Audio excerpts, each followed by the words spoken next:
Hi there, I'm Rue, and you're watching Girl Talk Fridays. This video is really important to me. I really wanted to make this video. I want to make all my videos, but this one is particularly close to my heart and really important. As the Christmas season is rolling around and people are buying presents for each other, I really want people to be aware that not everything is hunky-dory, and to make sure to make those presents cruelty-free.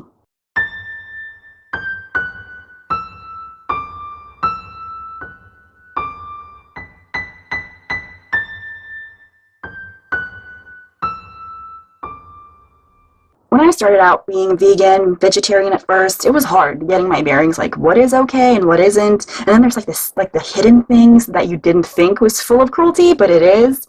And it's hard to, like what to do. So I'm going to make a list of things to avoid and to look out for. There's the obvious things to avoid, like eggs and meat and animal milk and feathers and leather and fur and bone. But there's also things that isn't so obvious that you should avoid. And let me tell you all about that. Pearls and seashells. Someone died for that. For every real pearl, someone was torn apart, cracked wide open, and murdered for that. So, and then there's the seashells. That's literally the skeleton of that person who gave up that pearl. So yeah, avoid those things. Then there's honey. Bees are treated not okay. They're gassed and then all their honey is stolen. And there's like this statistic of 3 honeybees use their entire lives to make a little bit of honey. So literally, they're working their asses off, working themselves to death, and then being gassed for someone to come steal it. Not so dandy. Stay far away from gelatin. It's made from the hoofs and bones and dead tissue of dead animals. So anything with gelatin in it, stay far away from it. There are vegan counterparts that mimic the same sort of consistency of gelatin, so check out whether or not the gummies or whatever you're looking to buy have gelatin in them or the vegan cruelty-free variety. And then there's palm oil. There's this thing that emerged now recently where it's like, oh, sustainable palm oil, not as bad as actual palm oil. That's a lie. Several companies who work to better the welfare of animals have come out and said that's just companies greenwashing it because they want to make more money. So they go, no, it's sustainable palm oil. There's no such thing, okay? Palm oil is palm oil, and they torn down an entire forest and endangered or destroyed someone's habitat to do it, and hunted down the animals in there or left them to starve to death after they took their habitat. So yeah, stay away from palm oil altogether. You would think that all vegan companies don't have palm oil in them, but no. Some of them are, I want to say, either assholes or very stupid, but they do have palm oil in some vegan products. So even though it says it's vegan, do read the back of the package, because you never know.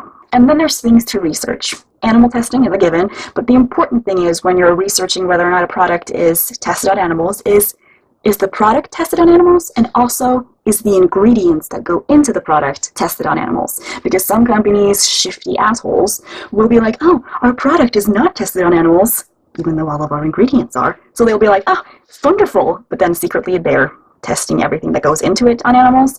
So unless it specifically says so, when you research it or contact them, there's plenty of lists. PETA have lists, Leaping Bunny have lists, or you can contact the companies themselves. But unless they specifically say so, I would be wary, okay? Unless they're like, yes, specifically not tested on animals, and specifically none of the ingredients are tested on animals, I will be wary of those companies. It feels like they're trying to hide something. And if you don't have anything to hide, you would be upfront about it.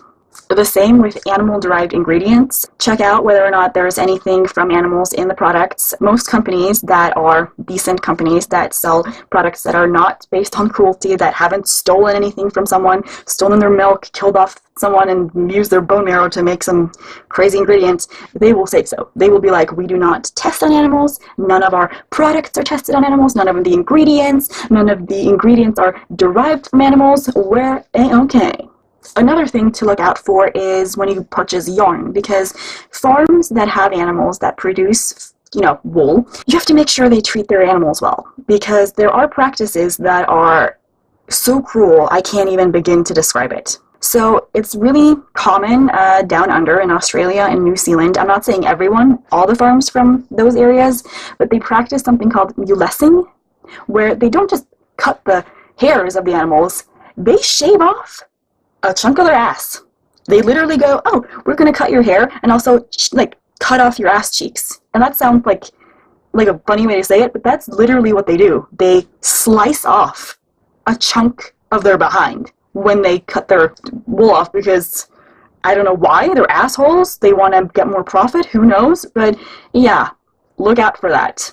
They're literally left with open wounds. Horrible people do horrible things. Also, don't get Angora, even though it, seems okay. I would stay far away from that because Angora comes from Angora bunnies, and a lot of the places that have the farms that get all the wool from that, instead of cutting off the hairs, they literally rip it out because they want to have the hairs be longer. So they're just going to, torture some animals for it because they're assholes. So look out for that mulesing and stay away from Angora altogether. Overall, just make sure that all the animals are treated with love and respect, that no one died and nobody was deprived of anything. And, when it comes to yarn, you're cutting their hair. It's not mean, but if you're doing it in a mean way, it's mean. It's cruel. So you need to make sure that the animals are treated with love and respect, that they have wonderful lives. Just be on the lookout. To find that information, you should go into the company's websites, their about page, their policies. Companies who are cruelty-free will state it, okay? It's shady when they're like, oh, yes, by the way, just by coincidence, we're also fabulously cruelty-free.